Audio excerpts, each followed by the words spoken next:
Nous voici donc déjà au 4e dimanche du temps de l'Avent. Le temps est venu de faire un petit point sur les 4 semaines que nous avons passées. C'est ce que nous faisons à la fin du temps du Carême, à la fin du temps de l'Avent.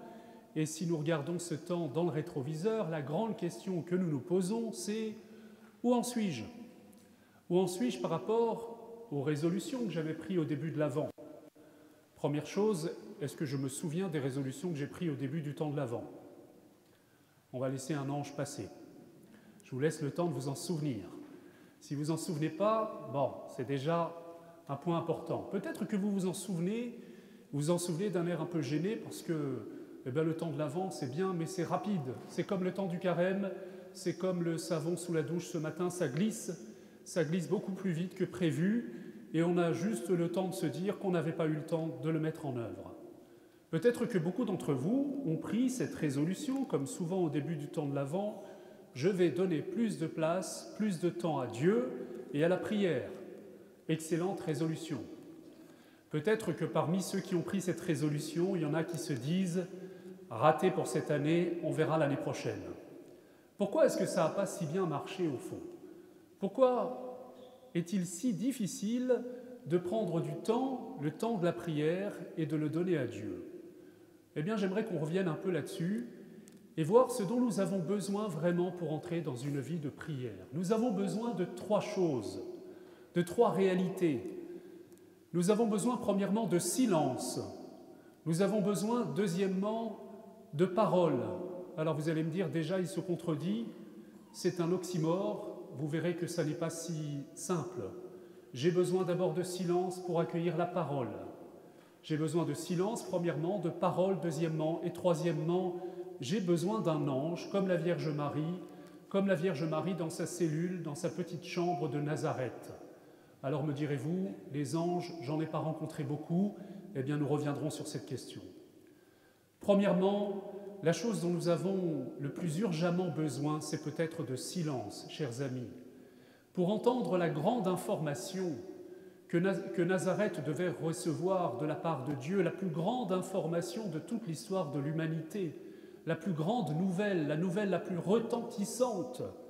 Il fallait que Marie soit connectée sur la bonne chaîne d'information, si j'ose dire.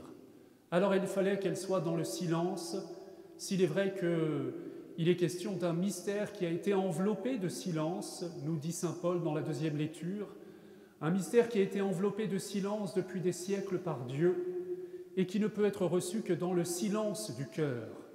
Chers amis, nous avons besoin de silence pour entrer en communication avec Dieu.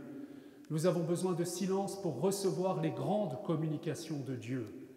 Et la première chose que nous avons à faire sans doute, eh bien, c'est d'éliminer les interférences. Tout ce qui peut brouiller notre connexion, tout ce qui peut brouiller notre capacité à recevoir les informations de Dieu. Vous savez, dans le monde de l'information, il y a un grand paradoxe. Ça fait quelques années que nous avons toutes sortes de chaînes d'information en continu, comme on dit. On aurait pu rêver au début que, du coup, ça nous donne accès à une variété infinie d'informations, que ça diversifie nos centres d'intérêt. Eh bien, le résultat est radicalement inverse. Vous le savez, ces chaînes d'information en continu nous ramènent toujours à la même information, celle qui écrase toutes les autres. On parle en boucle du même problème. On va nous évoquer des chiffres et des chiffres qui ne veulent rien dire, comme si la réalité se disait en chiffres, comme si les chiffres ne pouvaient pas être sans cesse exploités, manipulés. Toujours est-il que nous entendons trop d'informations. La première chose, c'est que nous devrions éteindre ces chaînes d'information, éteindre la radio le matin. J'ai vu l'autre jour, en allant chez un couple dont je bénissais, rassurez-vous, ces personnes d'entre vous, mais il y avait la télévision dans la chambre, en face du lit, dans le lieu le plus intime, dans le lieu qui est destiné à la connexion la plus intime entre les époux et des époux avec Dieu. Eh bien voilà qu'il y avait cette interférence, ce parasitage, cet écran qui était allumé dès le matin. L'autre jour, je parlais à un garçon et on avait décidé « ton smartphone n'entre pas à moins de 4 mètres de ton lit ». Parce qu'il faut que ce périmètre soit un périmètre sacré, virginal, qu'il y ait un espace de silence pour que tu puisses entendre celui qui ne parle que dans le silence. C'est si important ça, chers amis. Nous avons besoin de silence. Nous avons besoin de silence parce que c'est là que la paix se fait, c'est là que nous pouvons filtrer les informations et c'est là que nous pouvons laisser sa chance à Dieu qui parle toujours dans le silence du cœur. Vous connaissez cette belle phrase de Saint Jean de la Croix, « Le Père n'a dit qu'une parole, son Fils, il l'a dit toujours dans un silence éternel et c'est toujours dans le silence que l'âme l'entend. » Première chose, nous avons besoin de silence. Deuxième chose, nous avons besoin de la parole. Alors vous allez me dire, c'est contradictoire. Mais nous ne sommes pas une religion du silence, nous sommes une religion de la parole que Dieu fait retentir dans notre cœur. Le silence est une condition pour accueillir la parole. Le silence n'est pas une fin en soi. Ça, ce sont les religions orientales, les religions du vide, les religions de l'absence de Dieu. Vous savez, je déplais toujours quand je le dis, mais je suis obligé de le dire. Faire du bouddhisme, faire de la méditation transcendantale, faire du yoga, c'est se détourner du vrai silence, c'est se vider. Ça n'a rien à voir avec la méditation chrétienne. J'ai même envie de dire c'est dramatique que tellement de chrétiens se tournent vers ces techniques-là, parce qu'elles ne vous feront pas entrer en contact avec Dieu.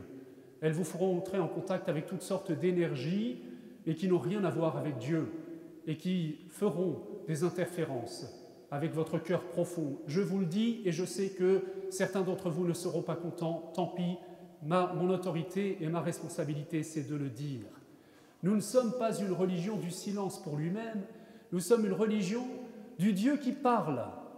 Dieu parle, Dieu nous parle tout le temps, Dieu parle à son peuple, Dieu nous parle toute la journée et nous devons apprendre à l'entendre. Le premier commandement qui est fait au peuple d'Israël, Shema Israël, écoute Israël.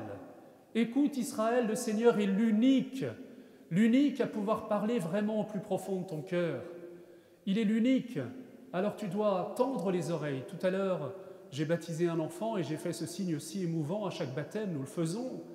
Avec le pouce, j'ai signé ses oreilles d'un signe de croix et j'ai dit « Ephata », ce qui signifie « ouvre-toi », que tes oreilles soient capables d'entendre Dieu qui te parle. La grande affaire de notre vie, c'est d'entendre Dieu. Chers amis, nous avons besoin de silence et je vous recommande de le prendre dès le matin.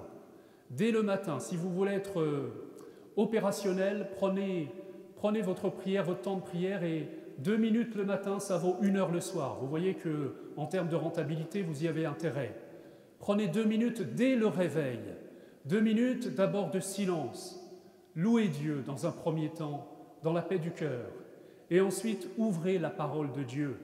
C'est ça qui est merveilleux dans l'Église catholique, c'est que l'Église nous donne une parole chaque jour.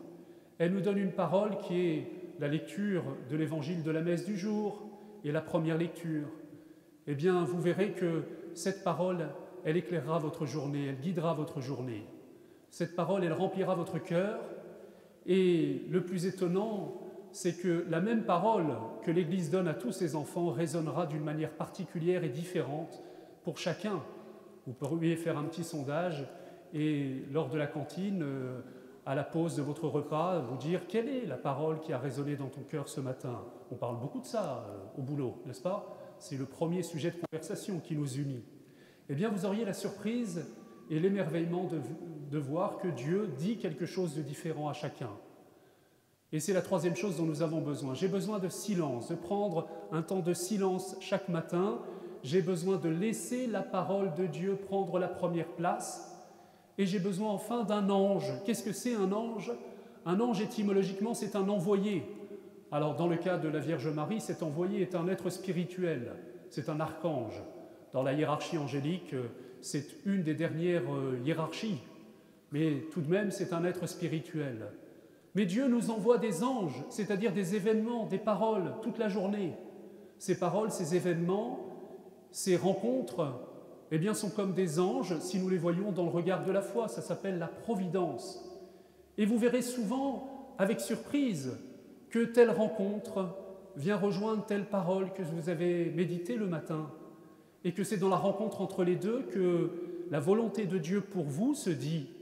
C'est de cette manière que Dieu vous éclaire. Vous savez, la parole que j'ai reçue, et puis l'événement que je vais vivre, la rencontre, c'est comme deux pierres, comme les deux pierres de silex qu'on va frotter et finalement qui vont faire jaillir une étincelle, à savoir l'Esprit Saint, la volonté de Dieu pour nous.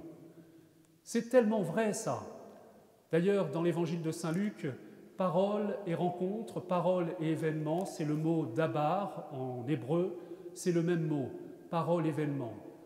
Dieu parle à travers des événements, des rencontres, c'est ce que j'appelle l'ange qui nous sera envoyé dans la journée, et il parle à travers ces écritures, celles qui nous sont données à méditer. Et c'est dans la rencontre entre les deux, accueillie dans le silence du cœur, que sa volonté se fait entendre et qui nous le dit les plus grandes informations. Chers amis, je vous propose vraiment je ne voudrais pas vous donner quelque chose de grand à faire. Vous allez partir en vacances, tant mieux. Vous allez partir à la montagne, tant mieux. Laissez-vous habiter par le silence, par la beauté, respirez à plein poumon. On en a tellement besoin. Mais profitez aussi de quelques moments de silence et prenez-les dès le début de la journée. Prenez-les dans les premières minutes de votre journée. Prenez 2-3 minutes et ouvrez votre application sur la parole de Dieu. Ouvrez YouPray, ouvrez je ne sais pas quoi, aussi ceux qui préfèrent les versions plus écrites. Ouvrez votre Magnificat, votre Prions l'Église, votre Parole et Silence. Mais ouvrez la parole de Dieu, je vous en supplie. Et laissez-vous interpeller par les événements, par les rencontres que vous vivrez dans la journée.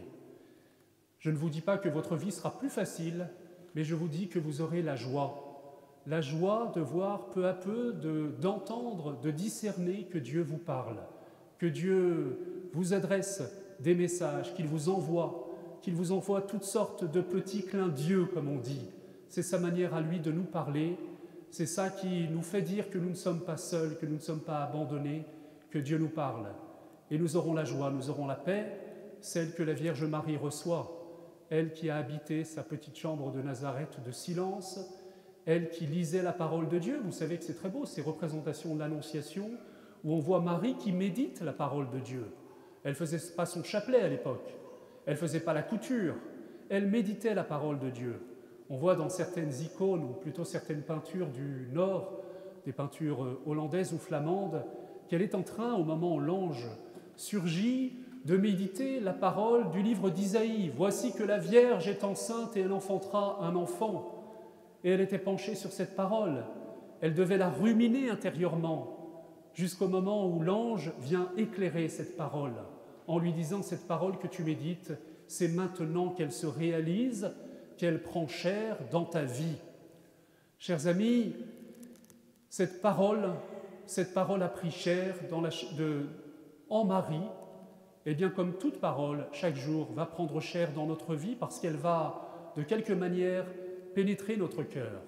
Je terminerai par cette belle image de saint Augustin qui disait « Lorsque tu lis la parole de Dieu, eh bien tu la manges, et lorsque tu la médites, tu fais comme les ruminants, tu la rumines pour devenir un animal pur et non impur. » Vous savez que dans l'Ancien Testament, les ruminants sont des animaux purs. Et saint Augustin dit qu'ils sont les images de celui qui médite la parole de Dieu. Vous connaissez aussi cette image si saisissante du livre de l'Apocalypse, le voyant, l'ange qui tend au voyant la parole de Dieu et qui lui dit non pas lis mais mange la parole de Dieu. Et lorsque saint Jean la mange, elle est amère à ses entrailles parce qu'elle remue beaucoup de choses. Elle remue des pensées secrètes, elle vient faire la lumière dans nos cœurs, mais à la fin, elle donne un goût de miel, c'est-à-dire qu'elle donne la joie de goûter la présence de Dieu. Chers amis, je vous souhaite vraiment de faire cette expérience. Ne tardons pas. L'urgence est de recevoir cette parole que Dieu nous destine dans le secret du cœur et que cette parole soit soutenue par ces rencontres qui les éclairent, ces anges que le Seigneur nous enverra, à n'en pas douter. Amen.